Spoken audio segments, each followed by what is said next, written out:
Bonsoir tout le monde, bienvenue dans mon salon, bienvenue en tête-à-tête, en intimité avec le Seigneur, dans le confort de notre foyer. Installez-vous tranquillement, si vous avez du café, du thé, de la tisane, une bouteille d'eau, installez-vous tranquillement, puis on va regarder ensemble qu'est-ce que la parole de Dieu nous dit. Le petit cours, la petite capsule qu'on a aujourd'hui, ça va nous parler du chrétien qui est rempli du Saint-Esprit. Ce qui est important de savoir dans cette capsule-là,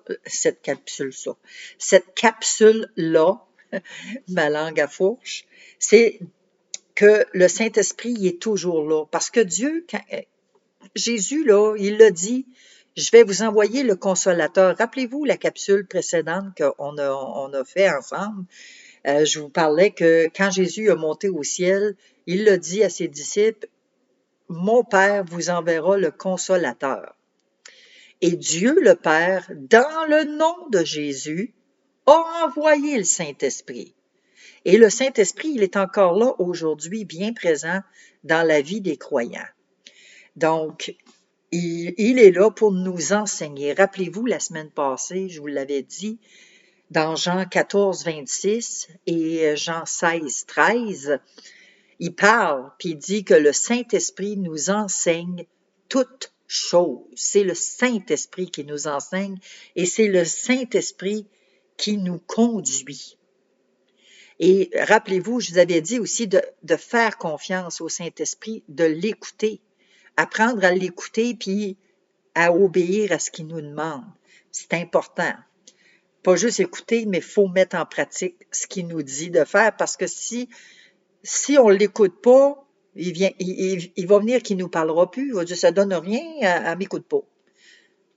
Mais c'est ça, c'est exerçons-nous à écouter le Saint-Esprit. Le Saint-Esprit est là justement pour nous aider à étudier, nous aider à mémoriser la parole de Dieu, nous aider à comprendre le message quand le pasteur parle en avant, quand il y a des invités spéciaux. Le Saint-Esprit est là pour nous aider à comprendre les Écritures. Et on doit le demander. Si on ne comprend pas, Saint-Esprit, je te demande de m'aider à comprendre.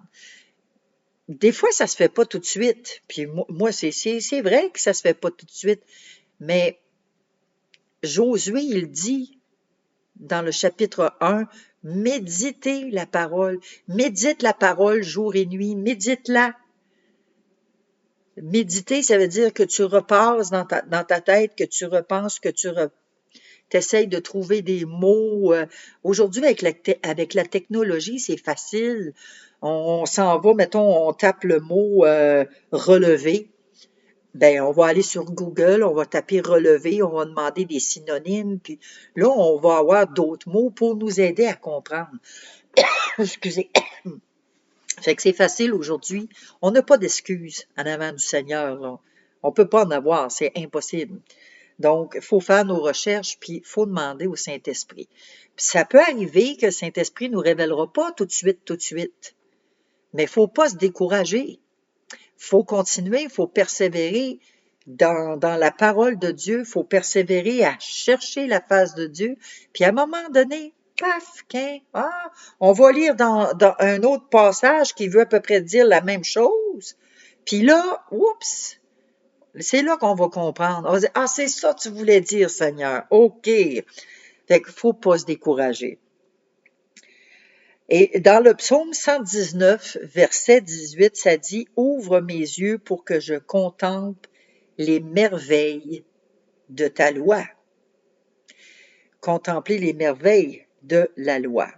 Vous avez besoin pour vos études personnelles, parce que c'est important d'étudier la Bible maintenant qu'on a le Seigneur, c'est important d'étudier qu'est-ce qu'il a à nous dire. Si on ne se met pas le nez dans la Bible ou dans le Nouveau Testament, pour ceux qui ont un Nouveau Testament, si on ne se met pas le nez dans la parole, on ne saura pas c'est quoi notre héritage. On ne comprendra pas notre héritage. Rappelez-vous, quand je vous ai dit que Dieu habite en nous, Jésus habite en nous, la puissance du royaume est au milieu de nous, est en nous. Et que quand on n'a pas conscience, on le sait pas, la puissance que l'on a, mais quand on sait qui on est, qu'on sait que Dieu est là avec nous, il n'y a pas rien qui peut nous effrayer, il n'y a pas rien qui peut nous faire peur. Donc, qu'est-ce qu'on a de besoin? On a besoin d'une étude personnelle avec Dieu. Ce que vous avez de besoin, c'est une Bible ou un Nouveau Testament. Vous choisissez un temps dans la journée, un moment. Quand même, ça serait-tu juste 5 minutes? Que vous soyez fidèle à ce 5 minutes-là. Dire, bon, mettons, je sais pas, moi, vous, ça serait peut-être le matin. Bon, le matin, moi, je vais me lever, je suis dans mon lit, je prends le temps de me réveiller. Ah, bon, ben, gardez votre Bible à côté de votre lit. Prenez du temps le matin avant de vous lever pour méditer dans la parole de Dieu.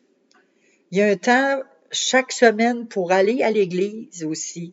C'est important de joindre une assemblée, de joindre une église pour pouvoir grandir en communauté, grandir avec des frères et des sœurs, développer des relations fraternelles. Et c'est ça, pour nous aider à grandir, c'est important. Réserver un temps d'étude, c'est ça. Certains aiment y travailler chaque jour, d'autres y consacrent une soirée par semaine.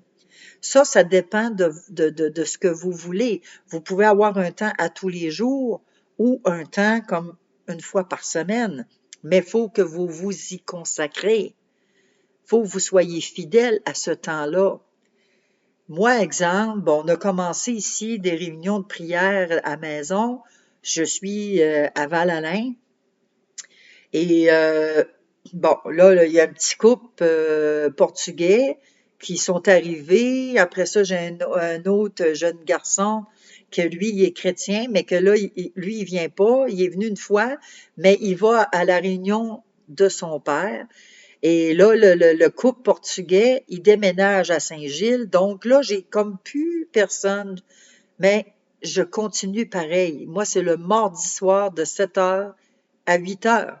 Je suis fidèle, même si je suis toute seule, je m'installe à table avec ma Bible et je prends un temps, je vais chanter des louanges et je vais intercéder pour des personnes. Il y a des personnes qui écoutent, j'intercède pour vous.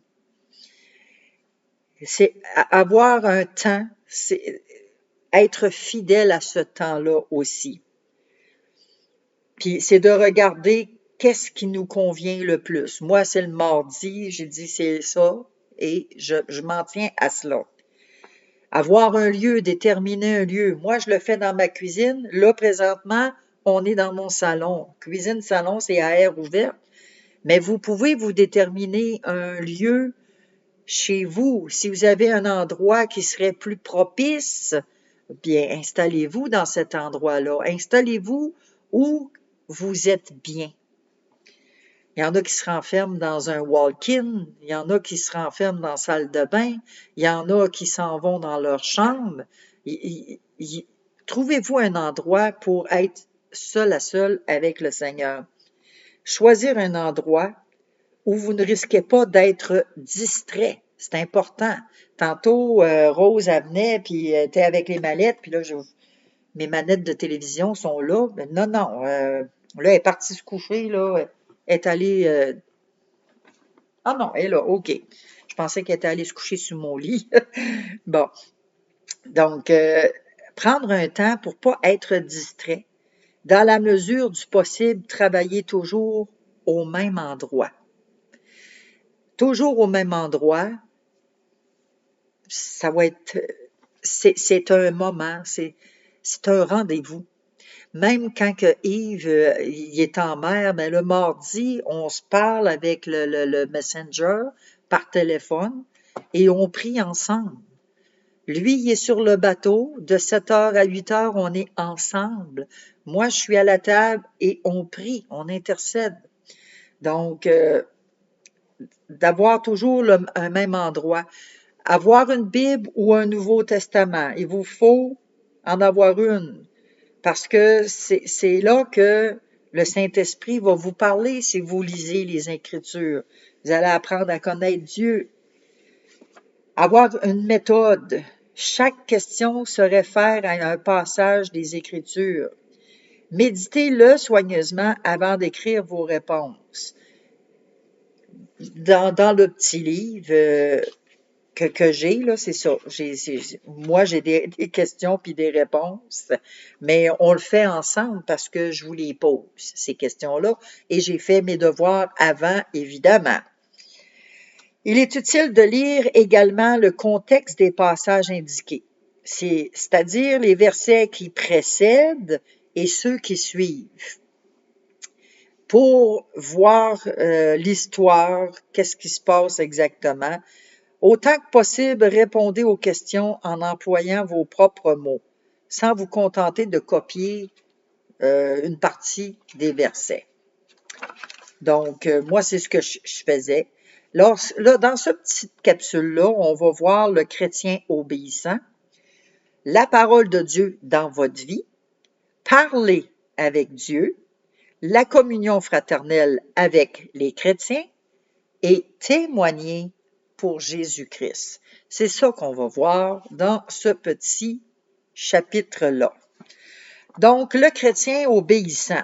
C'est pas toujours facile d'obéir parce que des fois, on veut pas lâcher certaines habitudes, on veut pas lâcher ce qu'on aime. C'est difficile, hein? Puis, obéir, c'est pas toujours à notre avantage. Mais on a davantage à écouter, par exemple, parce que les bénédictions viennent après. À partir du moment où vous avez mis votre foi en Jésus-Christ et l'avez reconnu comme votre sauveur, il vous est devenu possible de vivre une vie d'obéissance à Dieu. Le Saint-Esprit vous libère du péché et de la mort, si on avait vu ça dans Romains 8:2. Et il vient habiter en vous. Hein, on a vu ça, la capsule précédente. Le Saint-Esprit vous rend capable de vivre comme Jésus a vécu. Sachant que la puissance de l'Esprit nous fortifie et nous aide à obéir, cherchons à apprendre davantage sur l'obéissance en pratiquant l'obéissance. Donc, on a vu le fondement de notre obéissance, c'est Jésus-Christ. Le fondement de notre foi, c'est Jésus-Christ. Quand on étudie sur le sujet de l'obéissance à Dieu, c'est nécessaire de nous rappeler d'abord qui il est et ce qu'il désire pour nous. C'est important qu'on se souvienne. Qu'est-ce que les versets suivants vous disent de Dieu? 1 Jean 4, 6. Bon. 1 Jean, ça c'est vers la fin, avant l'Apocalypse. On a Jean 1, Jean 2, Jean 3. Mais là, c'est 1 Jean, chapitre 4, verset 16. Qu'est-ce que les versets suivants nous disent de Dieu? Au verset 16, ça nous dit « Et nous avons connu l'amour que Dieu a pour nous, et nous avons cru à cet amour. » Qu'est-ce qu'il est, Dieu? Qu'est-ce que ça dit à propos de Dieu dans ce verset-là? Ça dit que Dieu est amour. Il est l'amour. Apocalypse, plus loin, Apocalypse 4, verset 11. Seigneur notre Dieu, tu es digne de recevoir la gloire, l'honneur et la puissance. C'est toi qui as créé toutes choses. Tu as voulu qu'elles existent et elles ont été créées. Donc, qui est Dieu? Qu'est-ce qu'il est Dieu dans ce que je viens de vous lire? qu'est-ce que ça dit à propos de lui? Ça dit que la gloire lui appartient, l'honneur, la puissance. C'est ça qui lui appartient. Ça dit que c'est Dieu qui a créé toutes choses. C'est important de rendre ce qui est à Dieu. C'est important. Comment ces versets peuvent-ils vous porter à obéir à Dieu? Ce qu'on vient là, de lire, qu'est-ce qui peut vous inciter à obéir à Dieu? Pour moi, dans mon cas, c'est parce que Dieu m'a aimé le premier. C'est son amour envers moi, malgré mon état de pécheur, malgré mes manquements, malgré ma rébellion, malgré ce que j'étais autrefois, puis que la chair, des fois, elle reprend le dessus, c'est l'amour de Dieu. L'amour de Dieu me presse à obéir parce que je l'aime en retour. On va lire Deutéronome, ça c'est, peut-être vous ne l'avez pas là. Deutéronome, c'est dans l'Ancien Testament. Genèse, Exode, Lévitique, Nombre, Deutéronome. Chapitre 10.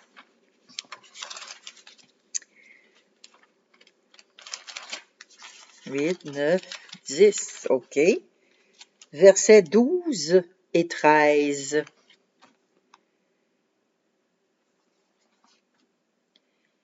Moïse dit, « Et maintenant, Israélites, qu'est-ce que le Seigneur votre Dieu attend de vous? » Et maintenant, Chantal, hein, qu'est-ce que le Seigneur attend de toi?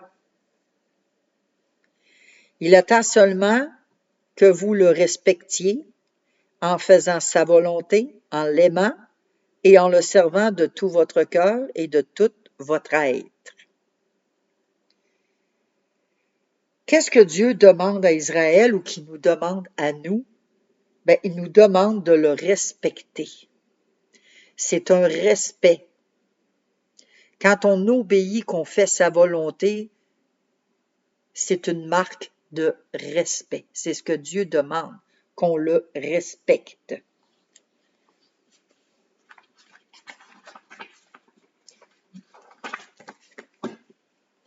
Pourquoi Dieu désirait-il qu'ils obéissent à ses commandements? Pourquoi? Pourquoi pensez-vous que Dieu voulait qu'ils écoutent ses commandements?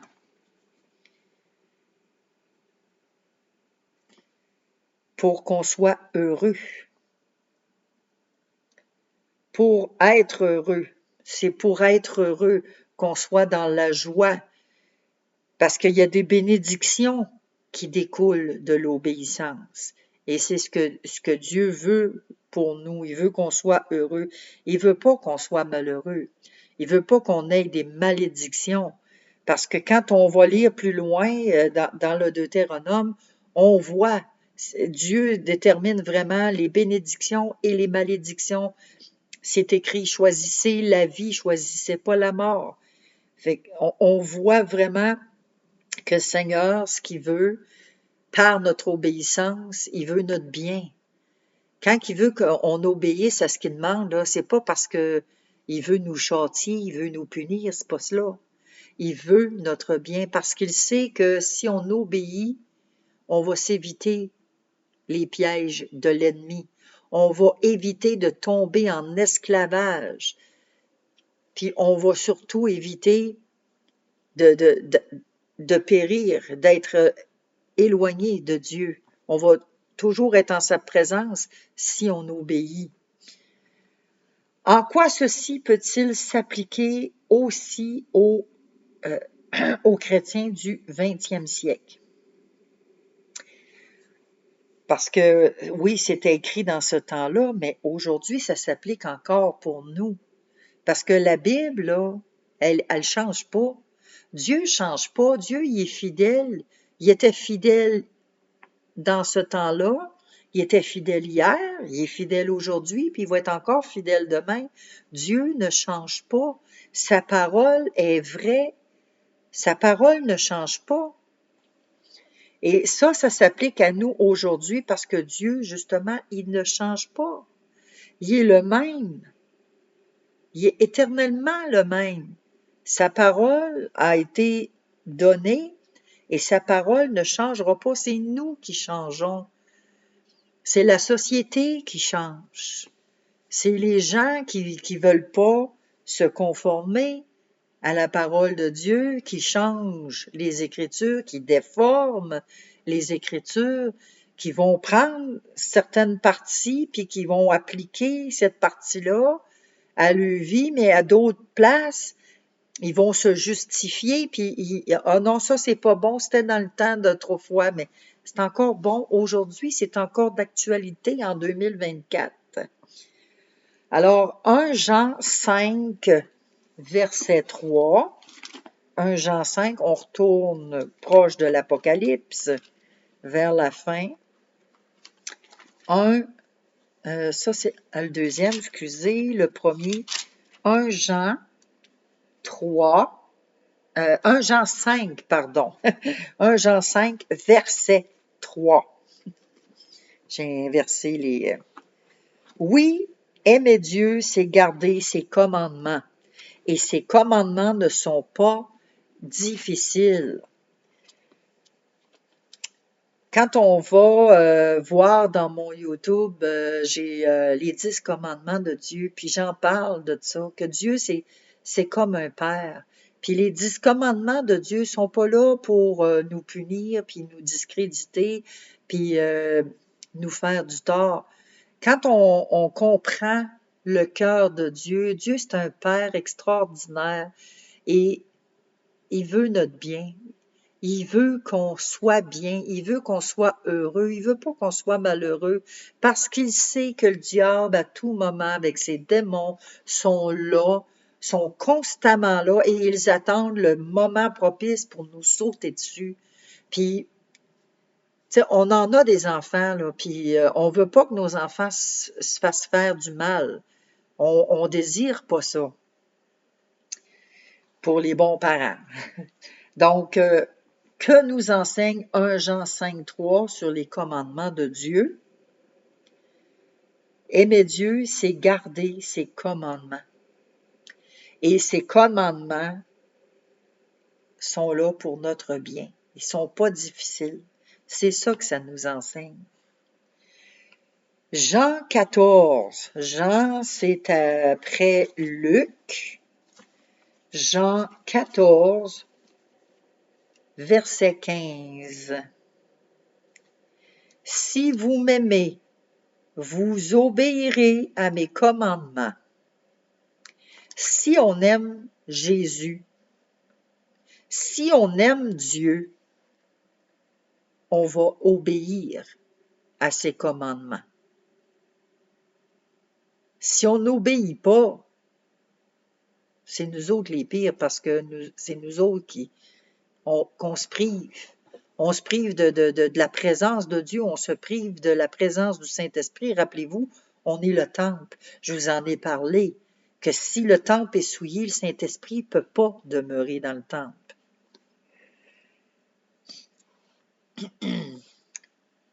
Donc, 1 Jean, Jean 14, 15, c'est ça. Si vous m'aimez, vous obéirez à mes commandements. Verset 21, un petit peu plus loin. Si quelqu'un connaît mes commandements et leur obéit, il m'aime vraiment. Mon Père aimera celui qui m'aime, et moi aussi j'aimerai celui qui m'aime, et je me montrerai à lui. Puis Dieu va se montrer de n'importe quelle façon. Il va se manifester dans les moindres petites choses, puis on va savoir, ah, ça c'est Dieu. Ah, Dieu, tu sais, oui.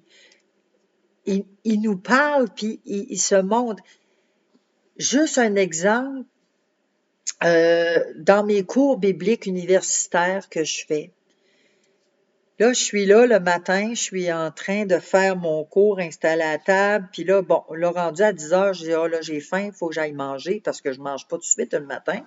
Fait que là, rendu à 10 heures, je laisse mon cours là et je me fais à manger, puis là, je parle, puis là, avec le Saint-Esprit, puis je dis, coudonc, je suis en train de penser au temps de Noé. Puis j'ai dit, ce que je suis en train d'étudier, Seigneur, ça me fait penser au temps de Noé, que les gens faisaient ce qu'ils voulaient, et ils n'écoutaient pas, ils croyaient pas Noé. Puis là, ben, j'ai une discussion de même avec le Seigneur. Là, un coup que j'ai fini de me préparer à manger, je me retourne à la table. Là, je continue à lire là, la lecture que j'avais à faire et paf! J'arrive face à face. Mais là, je pars à rire. J'ai dit, oh Seigneur, j'ai dit, garde donc ça, toi, t'es donc bien drôle. Et là, Seigneur, il s'était manifesté. On parlait ensemble. Puis là, bang, il venait me confirmer ce que je venais de parler avec lui. Attention, là. Excusez, parce que là, ça va bouger un petit peu. OK. Bon. Parce que là, mes jambes, ils étaient comme coincées un petit peu.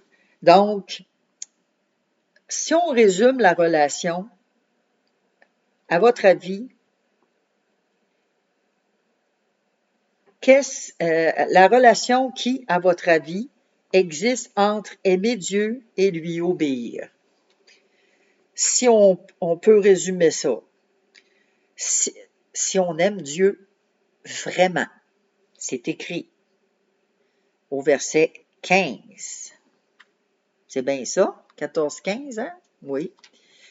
Si vous m'aimez, vous obéirez à mes commandements, et moi je prierai le Père, et il vous donnera quelqu'un d'autre pour vous aider, quelqu'un qui sera avec vous pour toujours.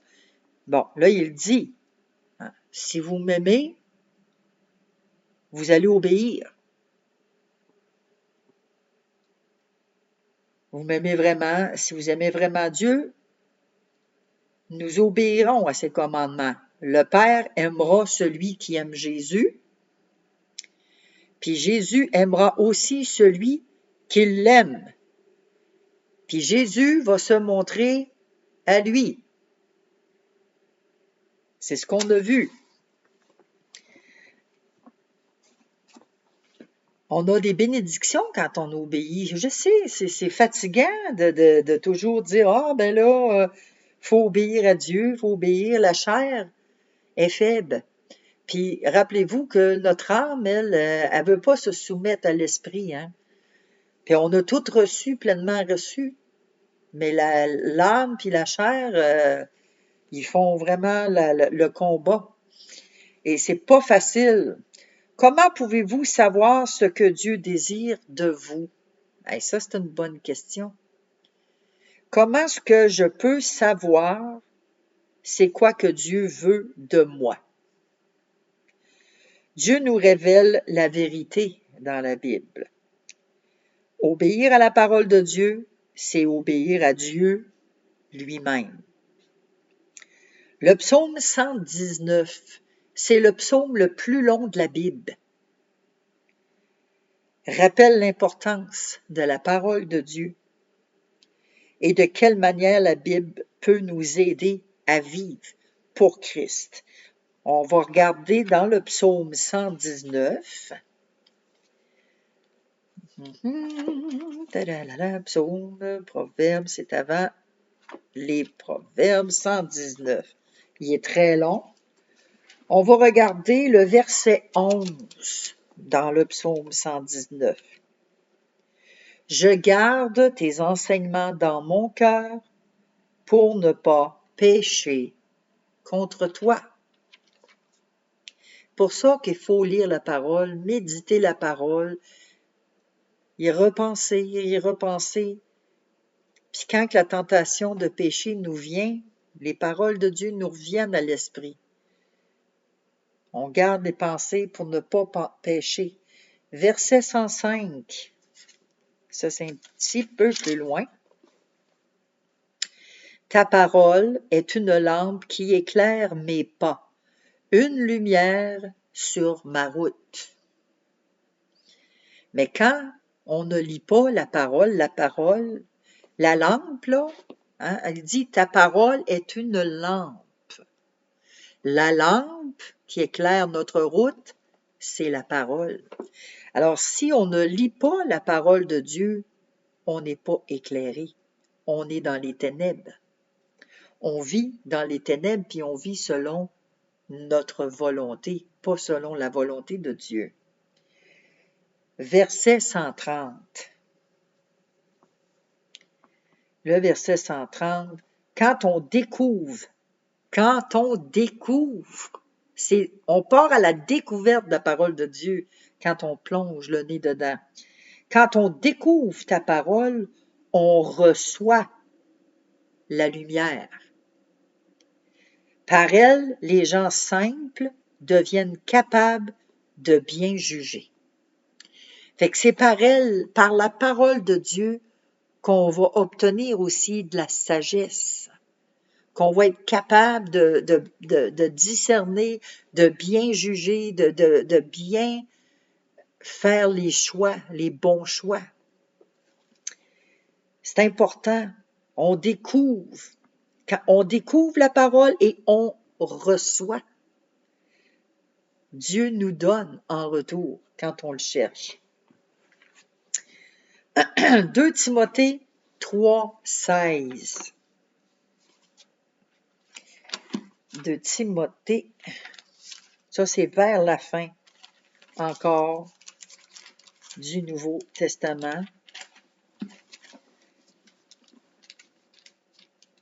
Fait que dans 2 Timothée 3, 16, la parole nous dit que Dieu, la parole de Dieu est utile pour, excusez, mes lunettes, je vais les chercher bientôt, mes lunettes, j'ai vraiment hâte. Donc, la parole de Dieu est utile pour quoi? 2 Timothée 3, verset 16. Tous les livres saints ont été écrits avec l'aide de Dieu. Ils sont utiles pour enseigner la vérité, pour persuader, pour corriger les erreurs, pour former à une vie juste. Fait que quand on lit, il y en a beaucoup qui lisent pas parce que quand ils lisent, justement, sont confrontés avec le péché, puis ils veulent pas être confrontés avec le péché. Fait que, ça c'est pas pour moi, c'est pas bon, ça c'était dans le temps, puis ça s'adresse pas à nous autres. Mais si ça nous tétille en dedans, c'est parce que le Saint-Esprit est en train de nous persuader là, que ça, là, ce passage-là, là, c'est pour bébé ici, là. Chantal, là, ça, moi, ouais, je lis ça des fois, là, ben non, là, ça fait pas mon affaire, là. Non, faut vraiment être à l'écoute du Saint-Esprit. Oui, ça fait pas de bien se faire mettre à notre place, ça fait pas bien de se faire mettre le doigt sur le bobo. C'est sûr que ça fait pas de bien. On se regarde comme dans un miroir, on se voit, là. C'est la Bible, là, c'est un miroir qui nous donne la réflexion de nous autres mêmes. Fait que c'est pas toujours intéressant. La Bible, elle est là pour enseigner ce qu'il faut croire et faire. Elle est là pour corriger ceux qui sont dans l'erreur. Fait que des fois, on est dans l'erreur, puis quand on lit, faut demander pardon, faut s'excuser, Seigneur, je m'excuse, Seigneur, j'étais complètement dans l'erreur. Complètement. Persuader puis ramener dans la bonne voie. Ça sert à ça. C'est pour former aussi, nous former pour qu'on puisse vivre selon Dieu. Pas selon les choses du monde, selon notre chair, selon notre volonté. Dans Matthieu 7, on va aller voir chapitre 7, Matthieu. C'est intéressant. C'est C'est intéressant, ces cours-là, j'aime ça parce que ça nous ramène dans bonne voie. Quand on fait des petits cours comme ça, c'est important d'en suivre aussi des petits cours. Vous pouvez aller sur Internet, des fois, il y a des petits cours, ou même si vous joignez à une église, l'église où vous allez, ils vont donner des petits cours. C'est sûr qu'il y en a, sûrement. Il y a des réunions de prière dans la semaine, il y a des réunions maison. Vous pouvez vous joindre à un petit groupe, puis c'est comme ça que vous allez grandir encore plus. Dans les petits groupes, souvent, ils vont donner des petits cours. C'est intéressant, très intéressant, parce que c'est comme ça qu'on grandit, puis que hein, on devient de plus en plus mature. Matthieu, on a dit chapitre 7, versets 24 à 27. Celui qui écoute toutes ces paroles et m'obéit, celui-là ressemble à un sage. Le sage construit sa maison sur de la pierre. La pluie tombe, les rivières débordent, les vents soufflent et se jettent contre la maison. La maison ne tombe pas, parce qu'on a posé ses fondations sur de la pierre. Rappelez-vous, la première capsule, on parlait de la fondation, comment c'est important. La fondation, c'est Jésus-Christ. Fait que si on base, qu'on construit notre maison sur Jésus-Christ, on va être solide. Mais celui qui écoute mes paroles et ne fait pas ce que je dis, celui-là ressemble à quelqu'un de stupide. Celui qui est stupide construit sa maison sur le sable.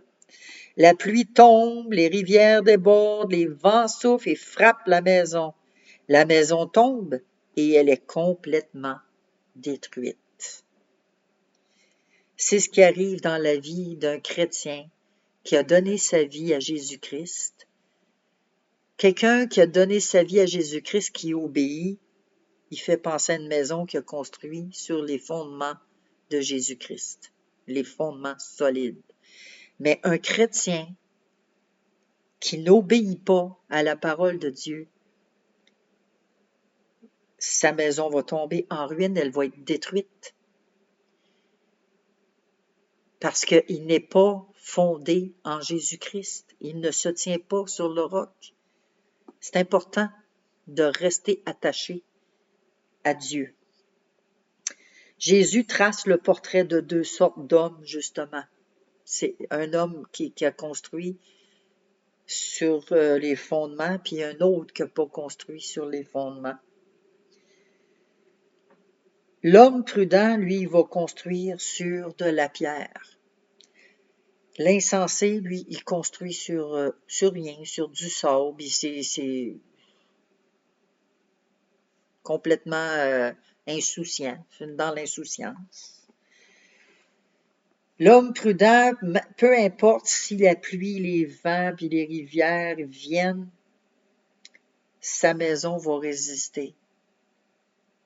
Il va résister, peu importe les événements dans la vie qui peuvent arriver. Quand on reste attaché à la parole de Dieu, peu importe ce qui arrive dans la vie, la joie nous vient de Dieu, puis Dieu veut qu'on soit toujours joyeux. Mais si on détourne nos yeux du Seigneur, puis qu'on commence à regarder nos problèmes, on va être enseveli complètement. Les eaux vont nous ensevelir, comme les Égyptiens qui sont morts dans la mer quand que Moïse a fendu les eaux. Eux, les eaux, ils les ont engloutis. On ne veut pas que ça nous arrive. C'est pas ça qu'on veut. On veut avoir la joie, la liberté. On veut vraiment être heureux. Puis si on veut ça, qu'on veut être heureux, il faut faire la volonté du Seigneur. C'est sûr, oui, il y a des épreuves qui arrivent dans la vie. Je vous dis pas là que il arrive plus rien là. Non, non, non. Il arrive un paquet d'épreuves dans nos vies. Mon père est décédé, ma mère est malade, je me suis cassé la cheville, une cheville 2 fois. Euh, la deuxième fois, c'est sûr que là, j'ai eu une chirurgie parce que c'était impossible là, qu'elle reprenne de par elle-même. Mais il nous arrive un paquet de choses. Il y a des gens qui tombent malades, il y a des gens dans notre famille qui meurent, il y a des divorces, bon, il y en arrive plein de choses. On perd le travail, c'est les événements de la vie. Mais si on garde nos yeux tournés vers le Seigneur puis qu'on lui fait confiance, oui, ça brasse, oui, mais Seigneur, je le sais. Je le sais que toi, tu es fidèle puis tu vas m'aider à m'en sortir. Rappelez-vous les disciples dans la barque hein, qui étaient tout en panique. Ah, Seigneur, on va mourir. Calmez-vous, vous ne mourrez pas, là.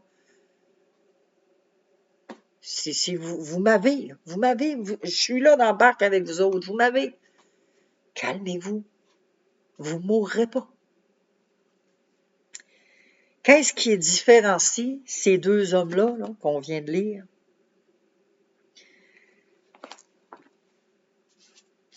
C'est quoi la différence? La différence, c'est que l'homme prudent, sa maison va demeurer, tandis que l'homme insensé, sa maison va se détruire.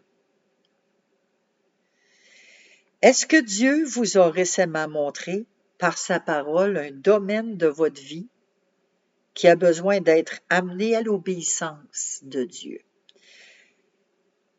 Si oui, lequel? Peut-être que pour vous, vous en avez pas, puis peut-être que vous en avez.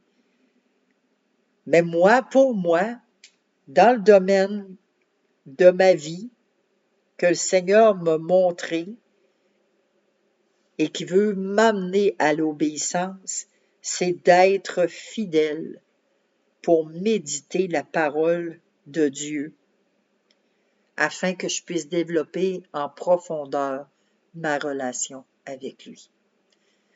Moi, personnellement, c'est ça, que je médite sa parole.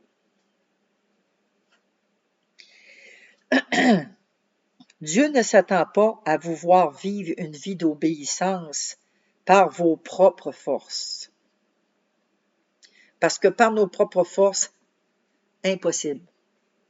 Impossible. Il n'y a pas un homme qui va réussir à vivre pleinement, 100%, à l'obéissance de Christ. Personne. Il vous a pourvu de tout ce qui est nécessaire pour que l'obéissance devienne une réalité dans votre vie. Il faut y travailler à tous les jours. C'est un travail de tous les jours. Apprendre à obéir. Bon, là, aujourd'hui, exemple, quelqu'un qui blasphème, passe son temps sacré. Bon, ben là, aujourd'hui, je vais me forcer à pas sacrer. Seigneur, Saint-Esprit, viens, aide-moi. Aide-moi aujourd'hui, il ne faut pas que je sacre. Puis c'est pas trop long. À un moment donné, la personne va parler, puis elle va en lâcher un, puis tout de suite, elle s'en rend compte. Pardon, Seigneur. C'est un travail à tous les jours. Puis à tous les jours. Puis à toutes les fois que la personne va sacrer, puis à un moment donné, la personne, elle sacrera plus. Elle va s'apercevoir, j'ai pas sacré aujourd'hui. Merci, Seigneur. Parce que c'est pas nous qui faisons le travail par nos propres forces, c'est l'Esprit de Dieu qui travaille en nous, qui nous aide. Qu'est-ce qui vit en chaque croyant? 1 Corinthiens 3, 16. Qu'est-ce qui vit, d'après vous? 1 Corinthiens 3, 16. Qu'est-ce qui vit dans chaque croyant? Vous êtes le temple de Dieu. On l'a vu, la capsule précédente, je vous l'ai dit. Vous êtes le temple de Dieu et l'Esprit de Dieu habite en vous. Vous ne savez donc pas cela? C'est l'Esprit en nous. Il est là. Il est là en nous. C'est lui qui nous aide à passer au travers. C'est lui qui nous instruit, qui nous enseigne. 2 Corinthiens 6, verset 16. Qu'est-ce qu'il y a de commun entre la maison de Dieu et les faux dieux? Nous sommes la maison du Dieu vivant. Nous, là, nous sommes la maison, le temple, la maison du Dieu vivant. Dieu l'a dit, je vais habiter et vivre au milieu de vous. Je serai leur Dieu et ils seront mon peuple. Il est notre Dieu et nous sommes son peuple. Alors, Dieu, il vit en nous, l'Esprit de Dieu vit en nous. Et Galates 2, 20,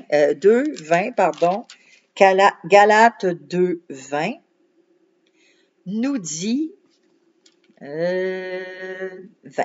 Je vis, mais ce n'est plus moi qui vis, c'est le Christ qui vit en moi. Maintenant, ma vie humaine, je la vis en croyant au Fils de Dieu qui m'a aimé et qui a donné sa vie pour moi. Dieu le Père, dans 1 Corinthiens 3,16, c'est l'Esprit de Dieu qui habite en moi. 2 Corinthiens 6,16, c'est Dieu qui vient habiter au milieu de nous. Et Galates 2,20, c'est Jésus-Christ qui vit en moi. La Trinité de Dieu vit en nous. Comme je vous ai expliqué dans les capsules précédentes, la Trinité de Dieu vit en nous. On a le royaume de Dieu. On a la puissance de Dieu. Il faut saisir cette puissance-là. Être conscient de qui nous sommes. Nous sommes le temple. Dieu il a choisi de venir habiter en nous. C'est pas rien. Pourquoi les chrétiens sont-ils capables de vaincre leur ennemi dans le monde? 1 Jean 4, 1 Jean, c'est vers la fin, l'Apocalypse, 1 Jean, chapitre 4, verset 4. Vous, mes enfants, vous appartenez à Dieu et vous avez vaincu les faux prophètes. Voici pourquoi l'Esprit de Dieu qui est en vous est plus puissant que l'ennemi du Christ qui est dans le monde. Avez-vous pensé la puissance? Des fois, je dis aux gens, ben écoute, il y en a qui sont pas confortables pour parler, garde juste ta présence. T'es pas obligé de parler, tu rentres dans un endroit, tu t'installes, juste ta présence. Le royaume de Dieu est là. Le royaume de Dieu règne là, juste par notre présence. C'est puissant. L'Esprit de Dieu qui est en nous est plus puissant que celui qui est dans le monde. Tout ce qui contribue à la vie et à la piété, c'est dans 2 Timothée 1, 7. Je vous donne les références, vous irez les regarder. 2 Timothée 1, 7. Ça, c'est la force, l'amour et la sagesse. Tout ce qui contribue à la vie et à la piété, c'est dans 2 Pierre 1, 3. Et sa parole, qu'est-ce que Dieu vous a donné? Il nous a donné sa parole dans Romains, Romains 15, 4. On a des attitudes intérieures aussi, parce que des fois, intérieurement, moi, personnellement, je vais me prendre en exemple. Moi, personnellement, extérieurement, ça paraît pas. Mais à l'intérieur, des fois, je rage. J'ai de l'impatience en dedans de moi. Ça paraît pas. Puis là, Seigneur, tu sais, puis je parle intérieurement avec le Seigneur. Mon attitude intérieure, des fois, ne veut pas se soumettre et ne veut pas obéir. Qu'est-ce qu'on doit avoir en obéissant à Dieu? On va aller voir dans Deutéronome 26, dans l'Ancien Testament. Deutéronome 26. Et c'est le verset 16.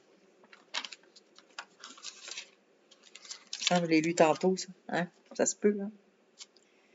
26, 16. Et que j'ai hâte d'avoir mes autres lunettes. Moïse dit, aujourd'hui, le Seigneur, votre Dieu, vous commande d'obéir à ses lois et à ses règles. Vous les respecterez et vous leur obéirez de tout votre cœur et de toute votre être. Là, il y en a qui vont sûrement vous dire, ouais, mais la loi, puis les lois, on plus besoin, là, Jésus, il a tout aboli ça, là. Il a tout, pas aboli, mais il a tout accompli. C'est en Jésus maintenant, là. Mais Jésus, c'est ça, il n'est pas venu abolir, il est venu accomplir. Il est venu manifester les lois. Que là, c'est, oui, il faut obéir, il faut les respecter le plus possible. Puis quand on manque, on a Jésus pour nous justifier.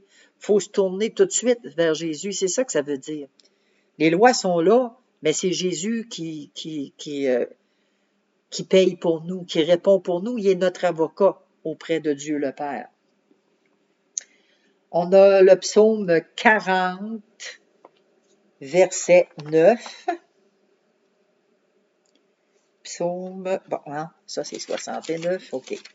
40, verset 9, s'il y en a qui sont plus rapides que moi, tant mieux. Mon Dieu, je veux faire ce qui te plaît et ta loi est au fond de mon cœur. Ta loi, tes écritures, ta parole est au fond de mon cœur, puis je veux faire ce qui te plaît, Seigneur. C'est ce que je veux faire, le désir de mon cœur. Luc 8, 15. Dans le Nouveau Testament.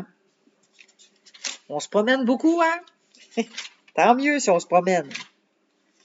Ça nous fait travailler. Luc 8, verset 15. D'autres graines sont tombées dans la bonne terre. Ce sont les gens, excusez, mon Dieu, j'ai de la misère à digérer. Ce sont les gens qui entendent la parole avec un cœur bon et sincère. Ils la gardent et ils donnent des fruits en restant fidèles. Fait que la parole de Dieu doit demeurer en nous. C'est ce qui va nous garder de la tentation, c'est ce qui va nous garder de tomber dans le péché. L'obéissance vécue. Le chrétien obéissant continue de subir des assauts quotidiens. Je vous l'ai dit. Même si on obéit, on va avoir des tentations. Hein. Le diable, il n'est pas en chômage, puis les démons non plus. Ils sont là, puis ils sont toujours là, puis ils vont venir, mais il faut résister au diable. La parole de Dieu le dit, résistez au diable, il va fuir loin de vous. Des assauts quotidiens, des tentations du péché. Comment lui est-il possible de vivre une vraie obéissance et de remporter la victoire sur le péché? D'après vous, comment? Considérons successivement la tentation, le péché, la confession, puis la victoire, puis tout ça. On va chercher dans les versets suivants quelles sont la source et la cause de la tentation. Matthieu 4, la cause la cause, puis j'ai dit la source et les causes de la tentation.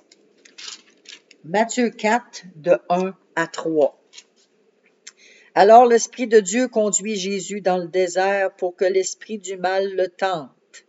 Pendant 40 jours, 40 nuits, Jésus ne mange rien. Ensuite, il a faim. L'esprit du mal s'approche de Jésus pour le tenter, et il lui dit, « Si tu es le Fils de Dieu, dis à ces pierres, changez-vous en pain. » Jésus lui répondit, « Dans les livres saints, on lit, le pain ne suffit pas à faire vivre l'homme. Celui-ci a besoin aussi de toutes les paroles qui sortent de la bouche de Dieu. »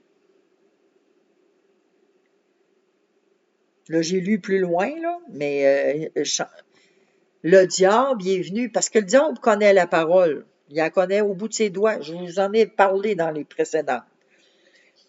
Puis le diable il est toujours là pour venir nous tenter, puis il va utiliser la parole de Dieu. Puis c'est de cette façon-là aussi qu'il va tromper les chrétiens. Parce que c'est un ange, il se déguise en ange de lumière. Et là, on sait ici, le tentateur, c'est l'esprit du mal. L'esprit du mal est toujours là pour nous tenter, quotidiennement. Puis il faut qu'on batte pour ça. Dans Jacques 1, 13, on va aller voir Jacques 1, verset 13. Quand quelqu'un a envie de faire le mal, il ne doit pas dire « c'est Dieu qui me tente » ou qui me pousse à faire le mal. Dieu ne peut pas avoir envie de faire le mal parce que il n'a pas de mal en lui. Il peut pas pousser quelqu'un, « oh, c'est Dieu qui m'a tenté », c'est pas Dieu qui tente. La personne qui tente, c'est Satan puis ses démons. C'est eux qui nous tentent. Jacques 1, 14, chacun est poussé au mal par son désir mauvais qui l'attire, il l'entraîne. Fait que ce sont nos désirs à nous, notre chair, notre volonté, c'est nous, on désire, on est attiré, puis là, quand on nourrit cette tentation-là, on succombe, on tombe dans le péché. Fait que quand il nous vient des pensées, il faut être capable de dire résistez. Résistez au diable et il fuira loin de vous. Fait que nos propres désirs et nos propres pensées nous font chuter. C'est pas toujours des fois la faute du diable. Donc, on a presque terminé. Oui. Donc, ici, ce qu'on voit, la confession au sujet de sa désobéissance dans Josué 7, 20. Qu'est-ce qui l'a poussé à désobéir? Josué 7, 20. C'est l'envie l'a poussé à prendre le beau vêtement et l'argent.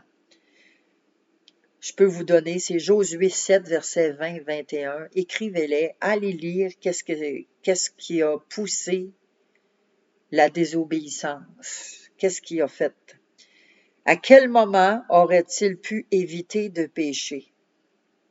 D'après vous, dans ça, je viens de vous le dire, c'est dès que l'envie est survenue, après avoir vu, il y a des beaux vêtements, il y a personne qui me voit, puis il y a des bijoux, on va voler.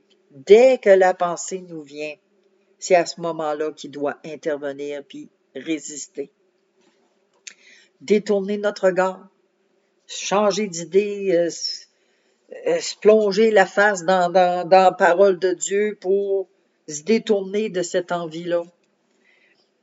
Chercher dans les Écritures. Ça, c'est des moyens pour nous garder, pour qu'on puisse vraiment marcher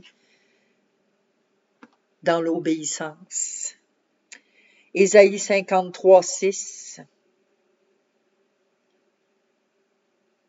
Vous irez lire ça. Ésaïe 53, 6. Jacques 4, 17. Jacques 4, 17.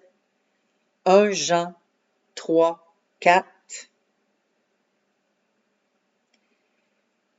Vous allez voir c'est quoi la définition du péché dans tout ça. Vous allez vous faire une propre définition de qu'est-ce que le péché est dans tout ça. Fait que j'espère que ça va vous avoir un petit peu aidé à comprendre que la sanctification, c'est important, l'obéissance, c'est important. Fait que moi, je vous laisse sur ça, parce qu'on a quand même passé notre heure, hein, une petite heure ensemble. Je vous laisse aller à vos occupations, aller méditer la parole de Dieu, reméditer ce qu'on a parlé, aller faire la lecture des versets que je vous ai donnés. Faites votre devoir, faites vos propres recherches, demandez au Saint-Esprit de vous éclairer dans ça, de vous aider à comprendre la parole, de vous aider à la mettre en pratique, de vous aider à obéir et à respecter Dieu. Fait que sur ce, ben écoutez, moi je vais aller me coucher. Je vous souhaite une bonne nuit tout le monde, puis on se dit à la prochaine. Bye bye.